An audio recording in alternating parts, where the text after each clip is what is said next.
ACL surgery के बाद घुटने जाम हो जाते हैं, बहुत ही कॉमन समस्या है। मेरा नाम डॉक्टर मनु बोरा, मैं एक ऑर्थोपेडिक सर्जन और आर्थ्रोस्कोपी एक्सपर्ट हूँ, टीम ऑर्थोस्पेट गुड़गांव, बॉम्बे, बैंगलोर। तो दोस्तों, आखिर जाम क्यों आते हैं घुटने ACL सर्जरी के बाद? क्योंकि जब सर्जरी होती है, जैसे ये आपको ACL सर्जरी में दिखा रहा हूँ कि generally ACL surgery hamstring tendon से की जाती है। तो मैंने एक टेंडन निकाला, दो निकाला, ये टेंडन ना पतले पतले हैं, तो उसको डबल करके फोल्ड कर लिया, ऊपर बटन आ गया, सर्जरी चालू हुई, पुराना लिगामेंट निकल गया, एक छेद ऊपर और एक छेद नीचे हुआ। ये कन्वेंशनल सर्जरी है दोस्तों, ये सर्जरी मैं नहीं करता, पर ज़्यादातर इंडिया में यही होता है। उसके बाद उसमें ऊपर बटन लग गया, नीचे चला गया बायो स्क्रू, जो घुल जाएगा और सर्जरी हमारी खत्म होगी। अब ये सर्जरी करने के बाद, क्योंकि नीचे बायो स्क्रू लगा हुआ है, आप तुरंत घुटना नहीं बैंड कर सकते। घुटना सर्जरी करने के बाद अगर आप ऐसे घुटना बैंड करोगे तो ये ढीला पड़ जाएगा। तो इस सर्जरी के बाद सब कुछ धीरे धीरे होता है। बाहर ब्रेस लग जाएगा, वॉकर आ जाएगा, आपकी बेंडिंग धीरे धीरे हो, मतलब पहले वीक 10 डिग्री, फिर 20 डिग्री, 30 डिग्री, तो बैंड करते करते 1.5 महीने तक लग जाते हैं, 1 से 1.5 महीने। अब अगर ये आपने ढंग से नहीं किया तो आपका घुटना जाम हो जाएगा। क्यों? क्योंकि इसमें बेंडिंग धीरे धीरे। तो ACL सर्जरी के बाद दोस्तों बहुत ध्यान लगाना पड़ता है, एक कि मेरा घुटना सीधा रहे। अगर मैं कुछ एक्सरसाइजेस पहले दिन से ही नहीं कर रहा जिसमें मेरा घुटना सीधा बना रहे, तो मेरा घुटना भी मुड़ा हुआ ही रह जाएगा, जिसको बोलेंगे फिक्स फ्लेक्शन डिफॉर्मिटी। तो बहुत सारे लोगों का घुटना मुड़ जाता है, सीधा होता ही नहीं कभी। कुछ लोगों की यहाँ तक बेंडिंग आती है, उसके बाद रुक जाती है। इसी के लिए आपको एक ACL रिहैब एक्सपर्ट चाहिए, जो आपको एक एक पॉइंट पे गाइड करे। अगर आपके पास ACL रिहैब एक्सपर्ट नहीं है, स्पोर्ट्स फिजियोथेरेपी अच्छा नहीं है, तो आप हमें संपर्क कर सकते हैं। हम आपकी ऑनलाइन एक्सरसाइजेस करा सकते हैं सर्जरी के बाद। एवरी वीक हम कॉल करेंगे, एवरी वीक हम एक्सरसाइज। इसके अलावा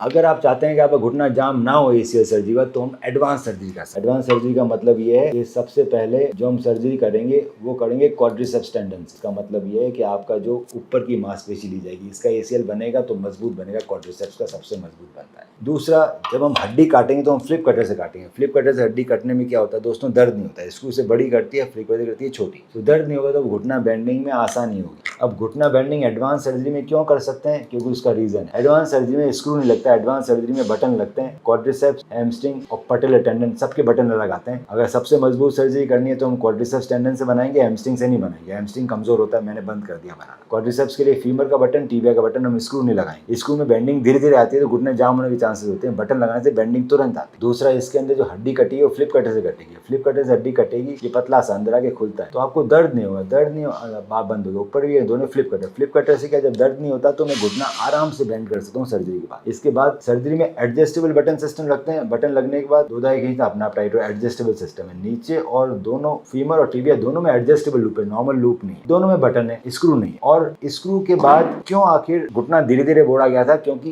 ये चिपका नहीं होता, 1.5 महीने लगता है चिपक, इसीलिए 1.5 महीने में बेंडिंग आती है। अब जो बाहर जो ब्रेस लगाया था बचाने के लिए, वो अंदर ही लगाते हैं, उसको बोलते हैं इंटरनल ब्रेस। उसके लिए फाइबर टेप चाहिए और एक एंकर चाहिए, 2 चीजें चाहिए। मेरे को इंटरनल ब्रेस बन गया। अब इंटरनल ब्रेस और अगर बटन लग गया तो मेरी बेंडिंग पहले दिन से आ सकती। तो मैं सर्जरी के दौरान ही कई बार घुटने को बैंड कर लूंगा। सर्जरी के दौरान ही कई बार घुटने को बैंड कर जाता है। घुटने को बैंड करने से हमारी जाम नहीं होता, पहले दिन से ही पूरा बैंड कर सकते हैं। दूसरा एक और फायदा मिलता है, घुटने को बैंड करने से मेरे लिगामेंट लंबे हो जाते हैं। सर्जरी के दौरान ही लिगामेंट लंबे कर लेते हैं, और इसको ऊपर भी टाइट कर लिया, नीचे भी टाइट कर लिया, रीटाइटनिंग हुई, एडजस्ट सिस्टम। तो इस सर्जरी के बाद आपको बाहर ब्रेस की जरूरत नहीं है, वॉकर की जरूरत नहीं है, बेंडिंग पूरी आती है, तो घुटना जाम होने के चांसेस कम रहते हैं। इसके अलावा एक और भी रीजन है, हम हमारे पेशेंट को हर वीक कॉल करते हैं, हर वीक एक्सरसाइज सिखाते हैं, 6 मिनट एक्सरसाइज सिखाते रहते हैं। तो अगर किसी का घुटना जाम हो रहा होगा तो मुझे हर वीक मालूम पड़ता है, तो हम एग्रेसिवली उसको वर्क ऑन कर सकते हैं। अगर आपको आज एक्सरसाइज सिखाई और आप 1 महीने बाद डॉक्टर के पास जा रहे हो, बीच में किसी ने आपको देखा ही नहीं और उसमें जाम हो गया, आपको मालूम पड़ेगा नहीं, फिर प्रॉब्लम बढ़ जाए। तो आप हमें संपर्क कर सकते हैं और आपका ACL रिहैब पूरा ऑनलाइन करा सकते हैं। अगर आपकी ACL टीयर है तो आप हमें